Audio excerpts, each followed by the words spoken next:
honestly wasn't expecting it because I didn't know that people would see me from like America, like labels and everything. But when they started reaching out, brought a different level of excitement and a feeling that we were getting closer to the dream. When you think about global music today, you think about artists who don't just drop songs, but drop cultural moments. Tyla is exactly that kind of artist. She didn't just release music, she dropped a whole new rhythm on the world stage and made people who didn't even know how to pronounce Amapiano start dancing to it. The crazy part? She's managed to do it without slipping once. Every song, every performance, every move she makes feels like another win, another step in her domination, another reason she's being called the face of Amapiano's global takeover. And the wildest part, she's only just beginning. Ready for you. Your love confessions when I'm over. The songs I was making prior were very much pop and R&B, and I wanted to do that on an Amapiano beat. And also in South Africa around that time, there wasn't many people singing on it. It was mainly like chanting or instrumental. So it was very new, and it was literally us just playing around, and it ended up working. And from there, I realized that that was my sound. Let's get real. Amapiano was already bubbling in South Africa, but for years it stayed a regional treasure. DJs were playing it in clubs, parties were jumping, but outside Africa, only niche music lovers really knew about it. Then came Tyla with Water, and suddenly the beat of the log drum was echoing from Johannesburg to Los Angeles, London, Paris, and Sao Paulo. That single didn't just go viral, it turned into a cultural tsunami. TikTok was flooded with people doing the challenge. The iconic water pouring move became a dance floor staple, and streams crossed the hundreds of millions. Water was everywhere, on buses in Brazil, in coffee shops in New York, at festivals in Europe. You couldn't escape it, and you didn't want to. But here's the thing that really matters. Water wasn't just a viral dance hit, it rewrote the record books. Tyla became the first South African solo artist in over 50 years to land on the Billboard Hot 100. Do you know how wild that is? 55 years of silence, then boom, Tyla crashes into the chart with a song rooted in Amapiano. She didn't dilute it, she didn't Americanize it. She brought her sound as it was, layered it with her smooth, sultry vocals, and the world said, yes, we want more. That's the first sign of a true global star. When you don't need to bend yourself to the industry bends around you.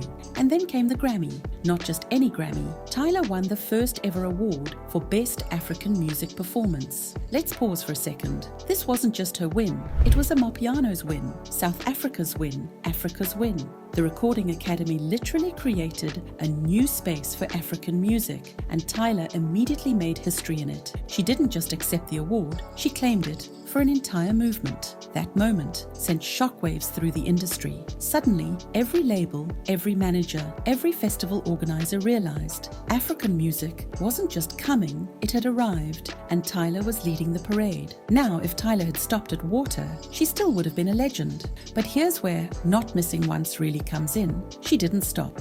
In 2024, she dropped her debut album, Tyla, and it proved that she wasn't riding on a viral wave. She was building an empire. The album was pure genius. It's a very long one. There was a lot of times where I felt like, let me just drop.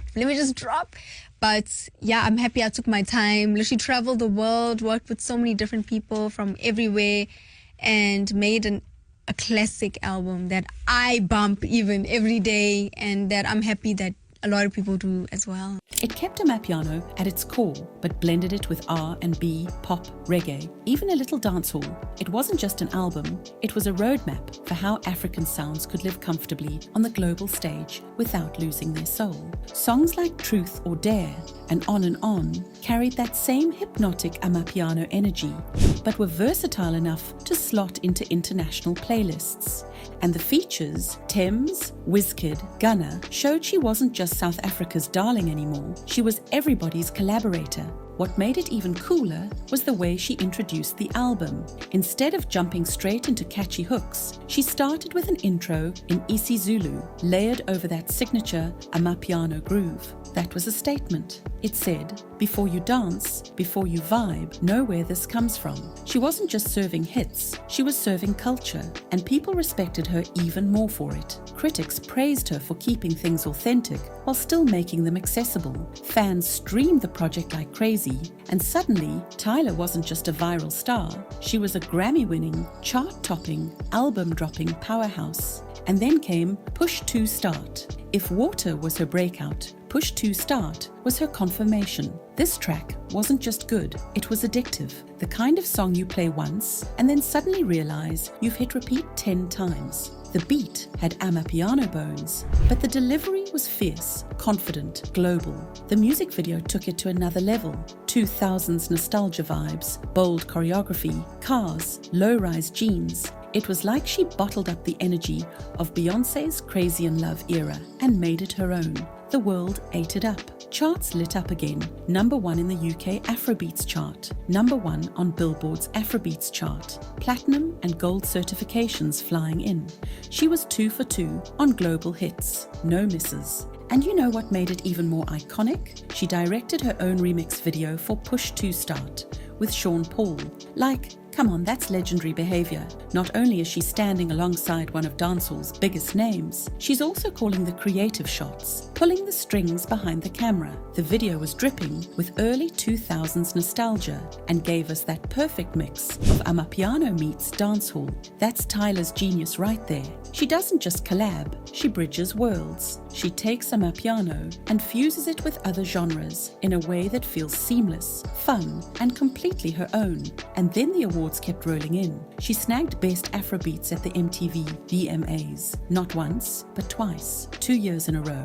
First for Water, then for Push to Start. Back-to-back wins at one of the biggest music award shows in the world. That's not luck, that's consistency. That's what not missing looks like. And let's not forget the performances. When Tyla hits the stage, it's not just a show, it's a moment. From her sultry, hypnotic performances at award shows to her jaw-dropping appearance at the Victoria's Secret fashion show, she's proven again and again that she's not just a singer, she's a full-on performer, a visual storyteller, and a fashion icon all rolled into one. Speaking of fashion, Tyla's style deserves its own spotlight because she knows that being a global star today isn't just about the music, it's about the image, the vibe, the total package. On red carpets, she shows up dripping in vintage Chanel, Pandora jewelry stacked like armor, and outfits that scream confidence.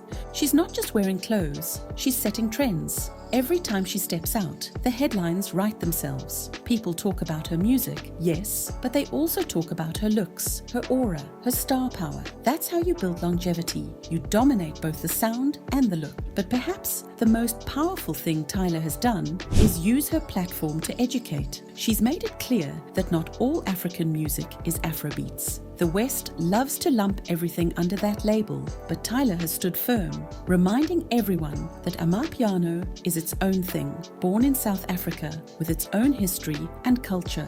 She's not letting the world erase that. She's not just singing, she's teaching, and people are listening. Because of her, Amapiano is now on the lips of kids in America, DJs in Europe, and influencers in Asia. She's taken a local genre and made it global, while keeping its roots intact. I'm just really wanting it to be a moment for Africa, you know, because we need that representation for people back home. And now she's stepping into even bigger territory. In 2025, she announced a collaboration with Damiano David from Måneskin and the legendary Nile Rodgers. Think about that for a second. Amapiano vibes crossing paths with rock's flamboyant energy and Nile Rodgers' timeless funk. I feel like I'm kind of at a point where it's more than just Amapiano and pop. You know, Okay, so talk to me that's why about I'm it. like, okay, I said pop piano before, but now I'm kind of like, damn, it's kind of more than that. Yeah. You know, like the more I make music, I feel like the more I'm experimenting and the more I'm just like realizing how limitless music is. Yeah. And Genreless. how genres Yeah. are just like, what the heck? Like genres, I feel like nowadays, can be so fluid, you know, so it's very difficult to even group my music, you know, so. Of course. That's not just a collab, that's a cultural experiment, and Tyla's right at the center of it. She's not afraid to blend, to experiment, to push boundaries. That's why she hasn't missed once, because every move she makes feels intentional, bold, and new. At the end of the day, Tyla's story isn't just about her. It's about Amapiano. It's about South Africa. It's about a young woman who took a local sound and said, the world is going to feel this, and now we all do. From Water to Push to Start, to her debut album, to her collabs and performances, Tyla has proven that she's not just riding the Amapiano wave, she is the wave.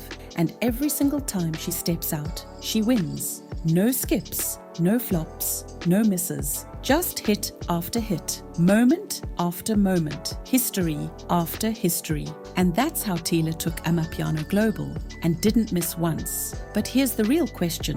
Is this just the beginning of a new era in music? Or will someone else come along and take it even further? Let me know what you think in the comments. And if you enjoyed this, make sure to like, subscribe, and turn on the bell so you don't miss what's coming next.